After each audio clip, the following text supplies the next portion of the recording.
আসসালামু আলাইকুম বন্ধুরা, প্রতিদিনের মতো আজকেও চলে আসলাম ঘ লেখার শেডের ভিডিও নিয়ে। দেখো আমি কেমন ভাবে শেড দিচ্ছি। ঘ বিদ্যাসাগর লেখায় শেড দিচ্ছি। শেডটা তোমরা দেখো, ভালো করে দেখো এবং তোমরা প্র্যাকটিস করবে কিভাবে শেড দিতে হয়। শেড চিকন চিকন করেও দেওয়া যায়, মোটা করেও দেওয়া যায়। এখন আমি বিদ্যাসাগর শেষ করে বক্স টাইপ ঘয়ে শেড দিচ্ছি।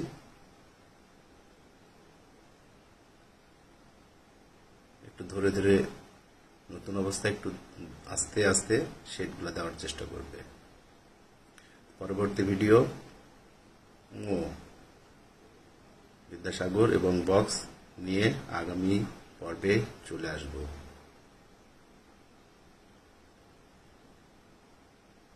ওকে বন্ধুরা, দেখো শেড দেওয়া প্রায় শেষ। ওকে বন্ধুরা, সবাই ভালো থেকো। আল্লাহ হাফেজ।